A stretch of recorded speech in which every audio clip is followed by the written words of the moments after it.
Two federal court cases. One could change the makeup of Ohio's congressional map for the 2020 elections. Another upholds a state ban on state dollars for Planned Parenthood of Ohio. Both will cost taxpayers money.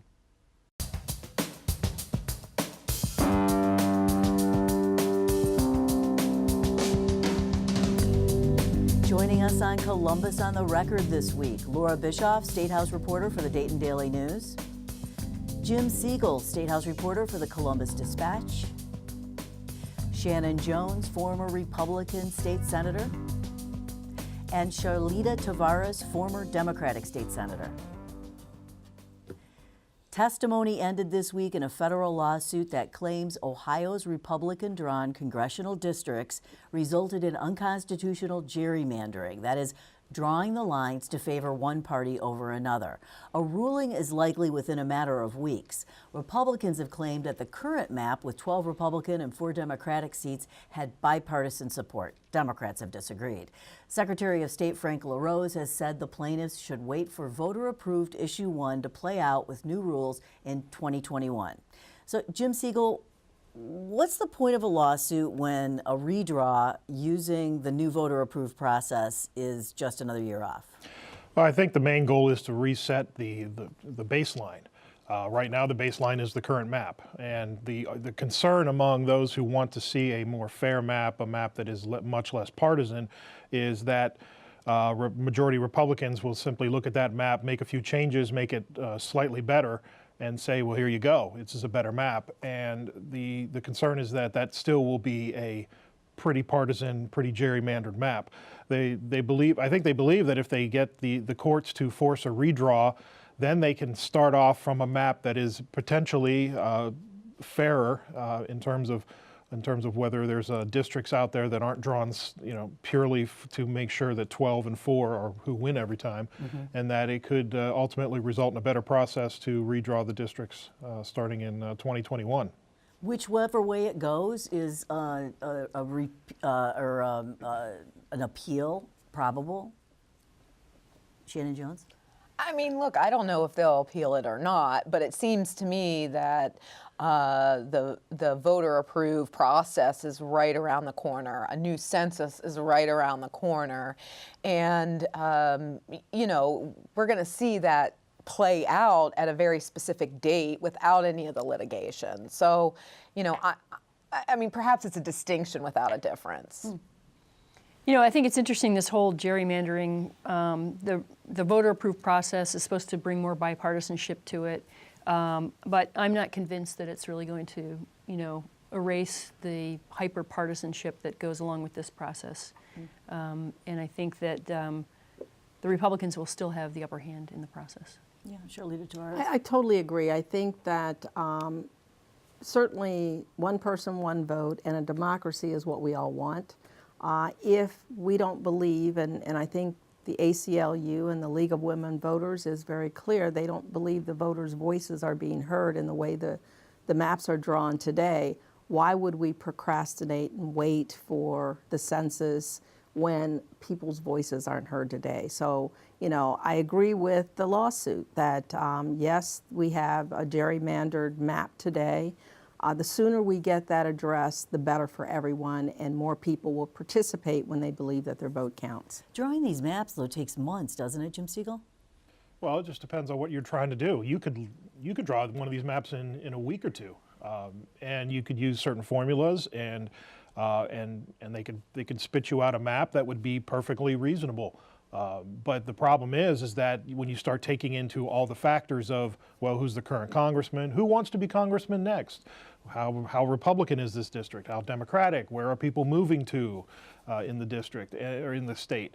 And once you start factoring in all the politics, that's what causes it to take a while.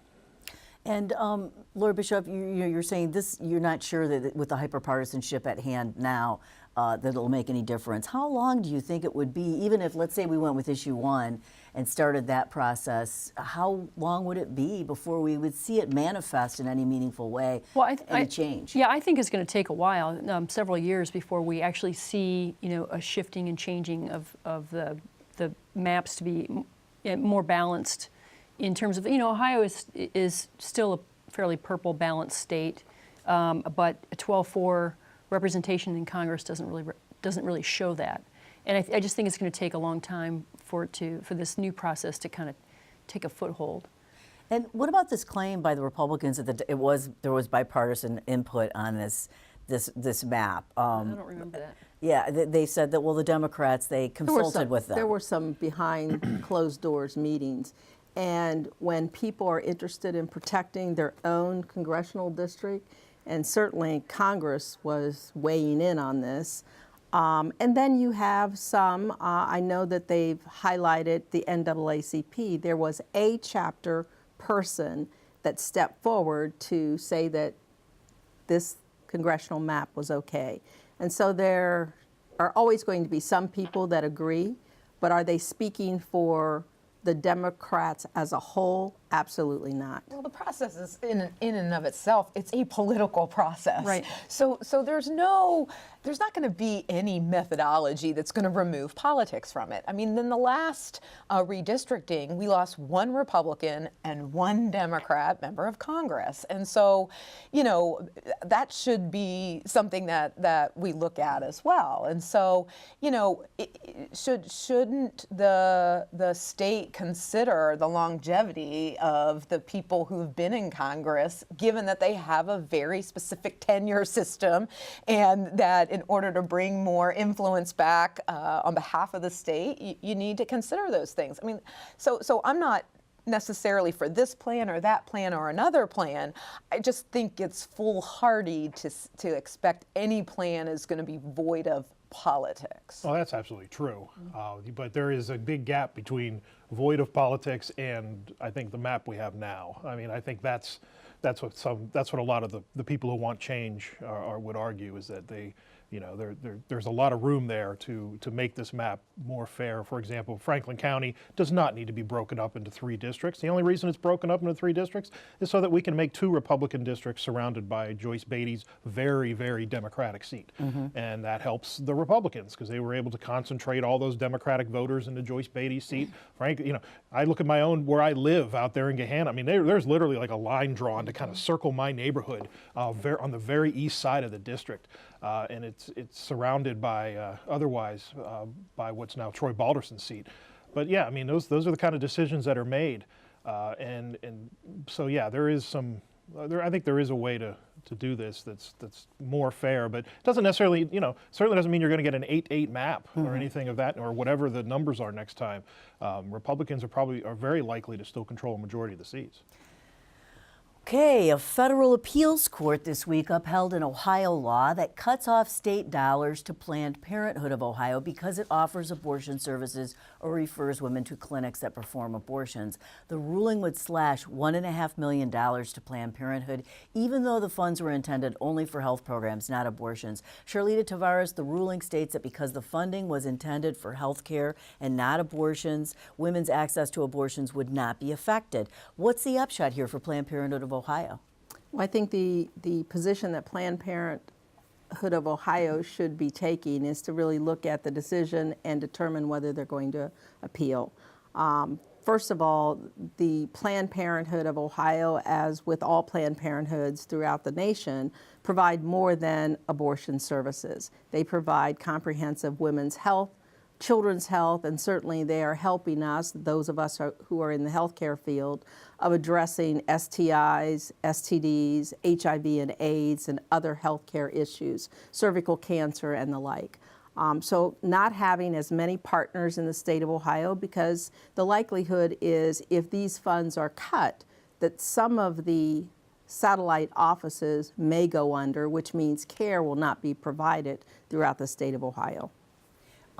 Laura Bischoff, the argument is that it doesn't affect access to abortions.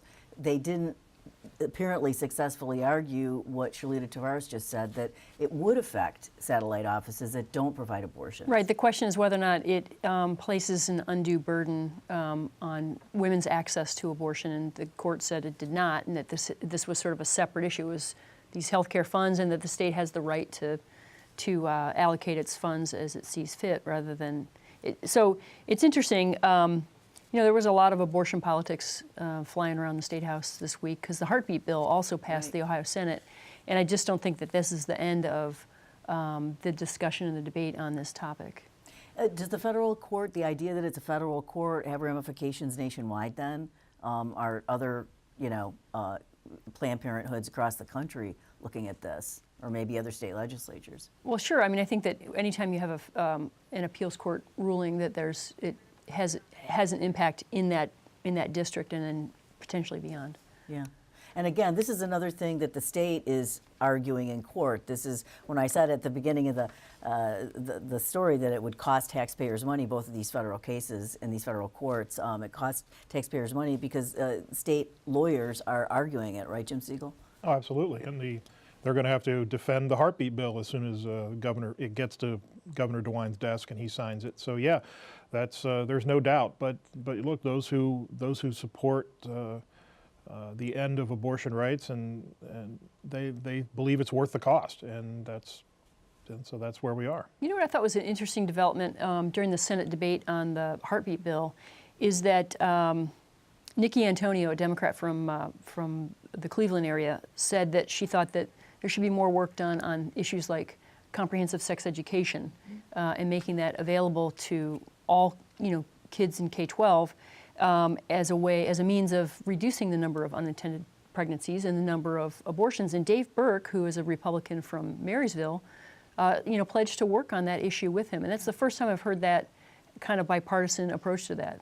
I'm not sure it's the first time. I mean, I'm Well, it's the sitting first time here I've heard it. with Charlita. I mean, in our infant mortality reduction efforts, we experienced the heartbeat bill and some of this other legislation, which we didn't see eye to eye on, but we focused on those things that we were common, and that was we weren't going to allow that to be the excuse or to absolve us of our responsibility of providing vital health services to women who need them here. And so I think that the fact that we were able to work in a bipartisan way and advance some women's health issues during infant mortality, and I've since talked with Senator Burke about this because he's looking for what's the next phase of this conversation. I think it's a really, that's really what the focus should be on, is how do we get beyond the things that divide us and are going to divide us for a very long time, but really continue to serve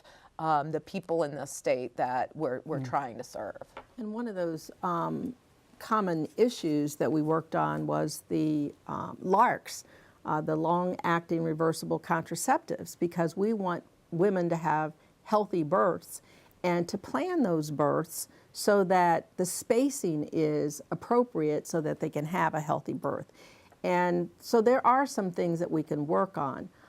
As far as the money goes, the $1.5 million versus the millions of dollars that are going to be spent on these lawsuits, there is an issue with that. Certainly with those who want their tax dollars to be spent on education and want their tax dollars to be spent on job creation throughout the state of Ohio or broadband expansion in the rural parts of the state of Ohio. So I think the taxpayers will have an interest in how much money is spent on litigating any of these cases.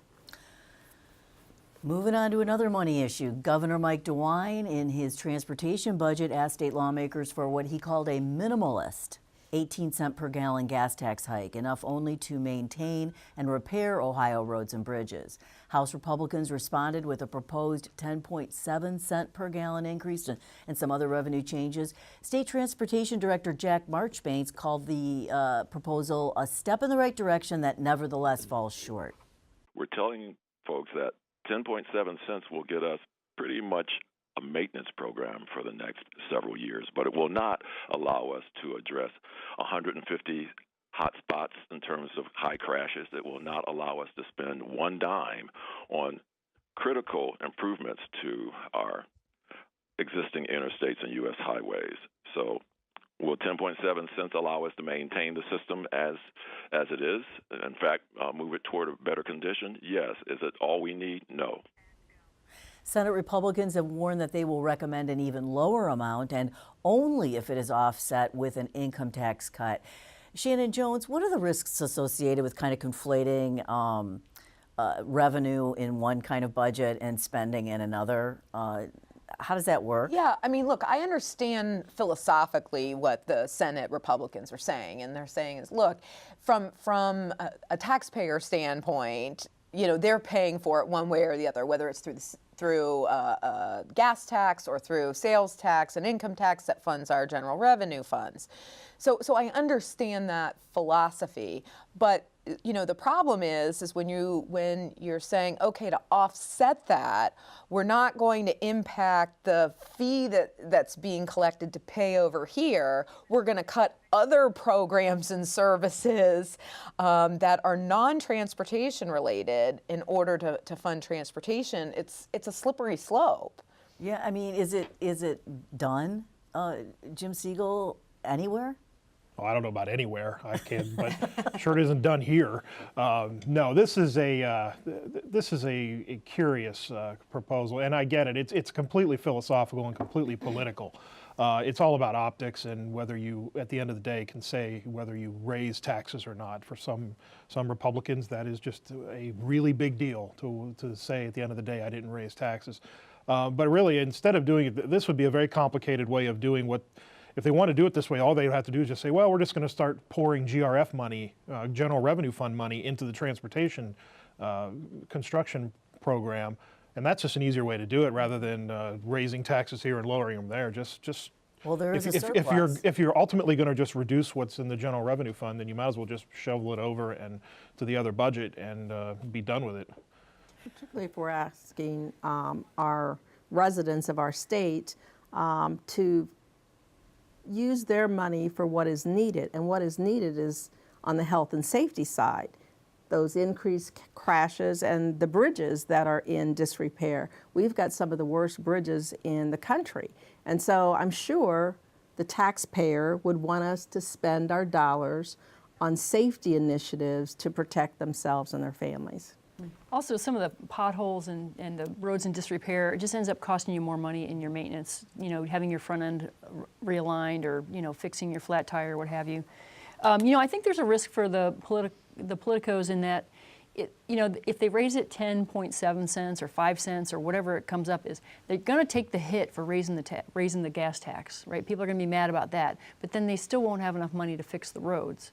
And so, you know, it's not a great choice. And from a political standpoint, you know, if you're gonna take a vote to raise the taxes, you might as well raise it to a level that actually solves the problem. I mean, I give the governor a lot of credit for saying, look, I'm really trying to fix a problem. And so not only is it a tax increase, but doing some indexing for inflation and so forth to sort of structurally, so we're not back in the same situation in, you know, another 10 or 12 years.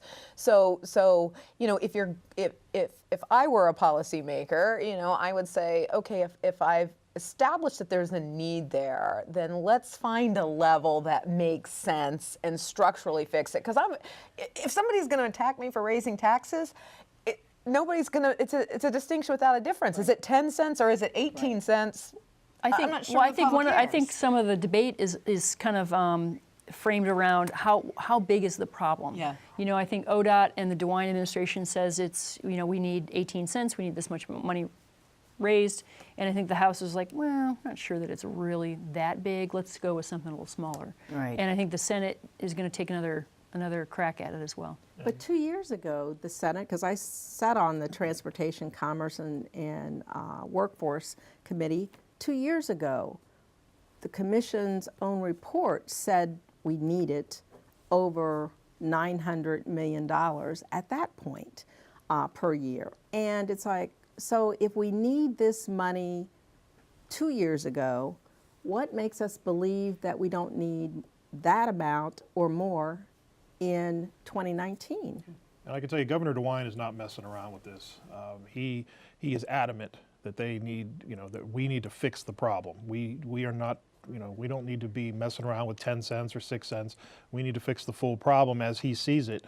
And we have asked, you know, there's some word that the word veto has been raised, and we pressed him on that today, and he would not rule it out. Basically, we would ask him, and he would say, well, maybe the Senate will make the House bill better. And of course, Senate leaders are saying exactly the opposite.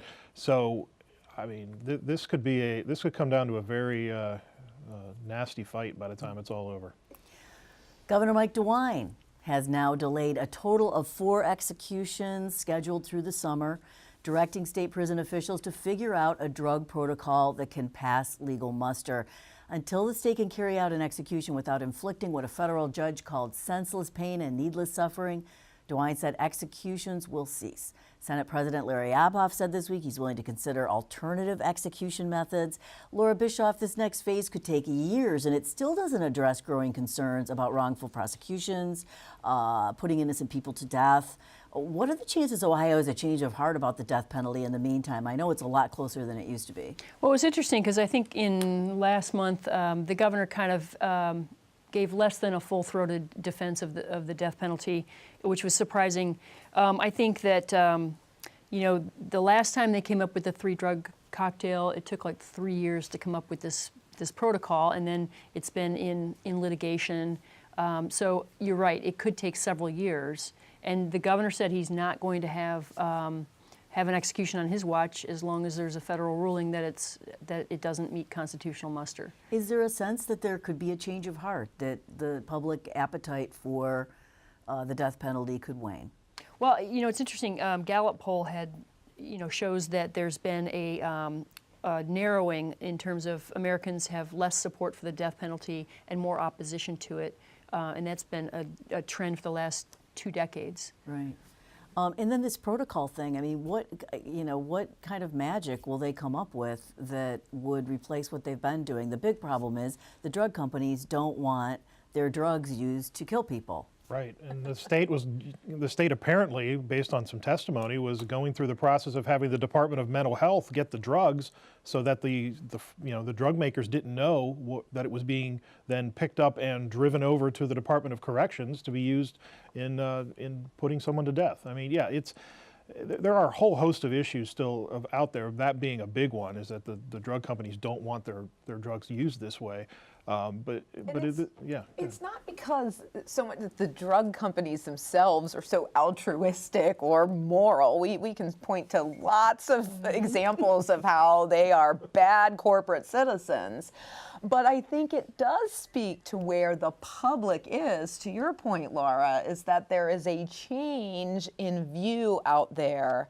And so I don't think it's going to be that much easier to find a drug, cocktail or something, because public opinion is starting to tighten around this issue. And I think that a public opinion has tightened in large part because, over the last couple of decades, we've had a lot of exonerations through DNA evidence, which is irrefutable. Mm-hmm. And so even in Ohio, there have been, 6 people removed from death row.